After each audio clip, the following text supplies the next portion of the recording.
So we're going to take a look here at the nervous system, and what we're talking about when we talk about the nervous system is the ability to take sensory input, create a cognitive perception, and also have an immediate homeostatic regulation to that sensory input stimulus.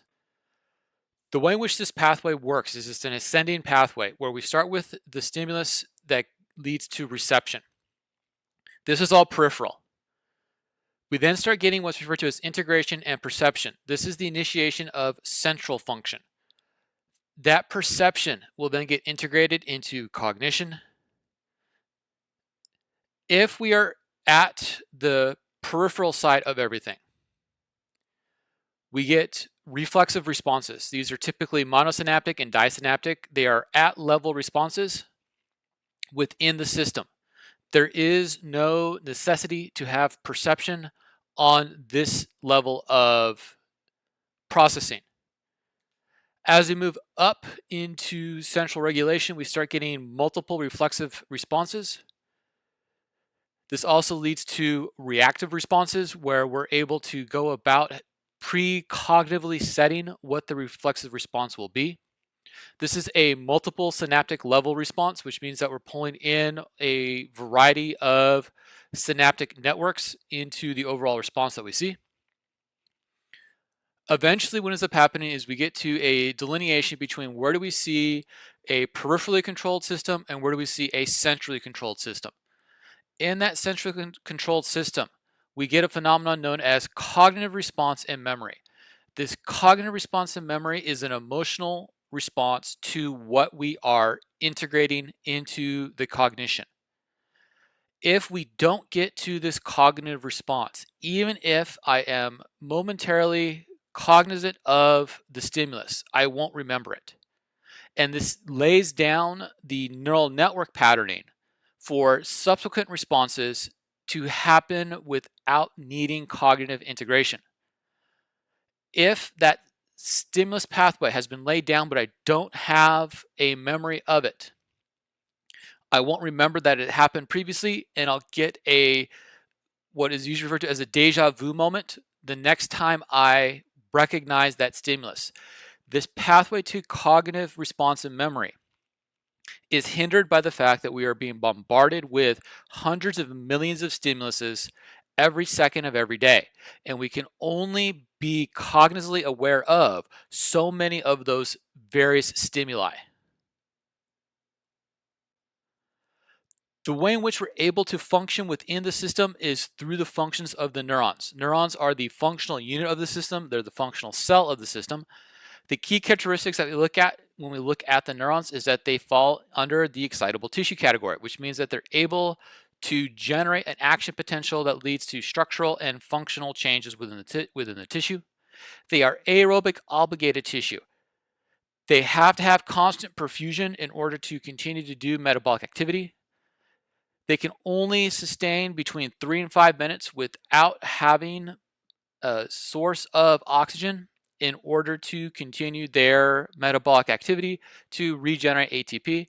Most of the ATP that is being used by the neuron is with reestablishing the membrane potentials within the neuron. The nervous system makes up a very small proportion of total body mass. However, it accounts for over 20% of total energetic expenditure. The cells themselves are amitotic once they are mature. We do get new neurons throughout our lives. However, the rate at which the new neurons come about is much slower than the rate at which we lose neurons due to apoptotic signaling. That leads to the misconception that we are going to be constantly losing neurons throughout our lives.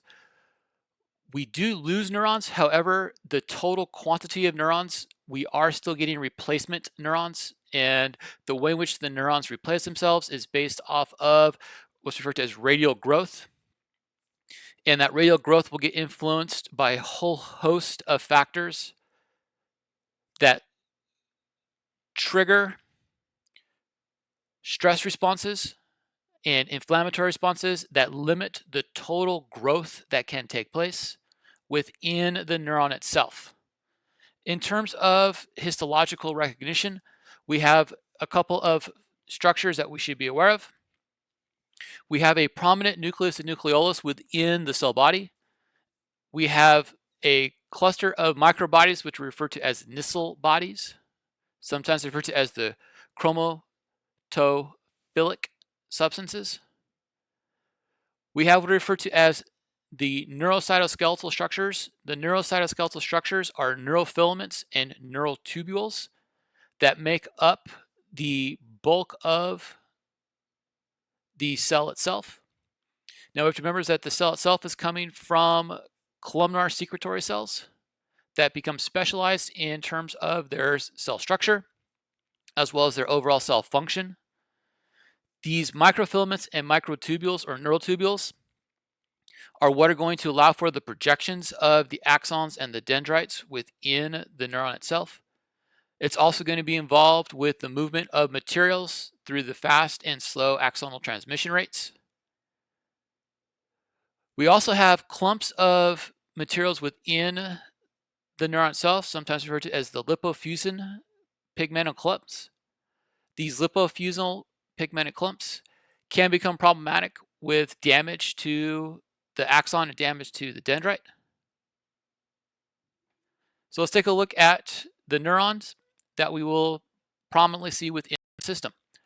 And so this is the prototypical neuron when we think about neurons. Now, once again, remember neurons are coming from columnar secretory epithelial cells.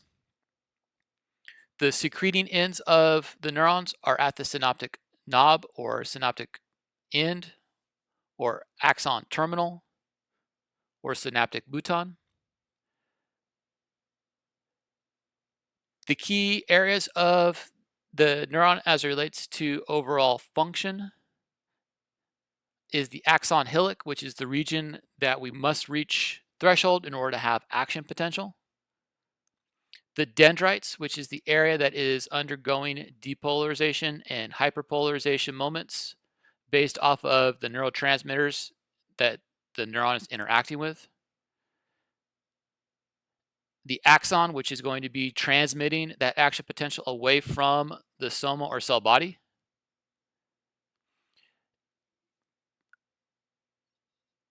There are, within myelinated neurons, specialized regions that are important towards this passage of the action potential, and those are the nodes of Ranvier, which is the area of the axon not interacting with the Schwann cell, forming the myelin sheath. Now, axons and dendrites are interesting because they can sprout what are referred to as collaterals or branches in them based off of the relative level of use that the neuron will undergo. The more action that the neuron is seeing, the more branches we will see in both dendrites as well as within the axons. This branching of the axons also allows for collateral inputs. This collateral inputting of axons on terminal sites allows for the different neuronal networking to take place. It also allows for secondary neuronal controls of areas through what's referred to as axonal sprouting. Sprouting will occur when we have excessive use of the axons, meaning the neuron is constantly being used. Opposite of sprouting is what's referred to as pruning, and that's where we will lose both dendrites as well as the terminals of the axons, not from being overused, but from being underused. So that's the prototypical neuron, but there are different types of neurons based off of how the arrangements of these prototypical structures lay out. And so we have 5 distinct types of neurons. We have unipolar, bipolar, multipolar. In multipolar, we have 2 subcategories. We have what's referred to as the pyramidal and the Purkinje. And then we have the anaxonal or anaxonic neurons. There's a specialized type of the anaxonic or axonic neuron, which is sometimes referred to as the rosebud inhibitory neuron, and we'll show that in here in a second. So let's take a look at the 5 types of neurons based off of their ability to pass specialized signals. So unipolar will have one mode of transmission to the soma and one mode of transmission away from the soma. We usually see these unipolars within the sensory neurons. The bipolar will have one mode of transmission into the soma, but 2 modes of transmission out of the soma. So we'll have 2 axon projections on the bipolar, whereas we only have 1 axon projection on the unipolar. We usually see bipolar neurons in the interneuronal classification of neurons. These are the neurons that are connecting the unipolars with other bipolars or with the next class, the multipolars. The multipolars typically have multiple means of accessing the soma and can have one or more axonal projections away from the soma. We usually see these multipolars on the efferent side of the system, controlling glandular and muscle function. A specialized form of this multipolar is the Purkinje pyramidal cells, which are responsible for motor coordination and motor control. The last form is what's referred to as the anoxonic. The anoxonic, we cannot differentiate which is the axon and which is the dendrite. And so we can't map out clear, distinct arrows of transmissions on the anoxonic. The last type, which is a specialized case of the anoxonic, is what's referred to as the rose hip inhibitory neuron. This is one of the newer neurons that have just been found. It is found within the cortex along with the anoxonic. As indicated, it is an inhibitory neuron and is predominantly involved with motor regulation and formation of memory within the pathways being laid out within the system.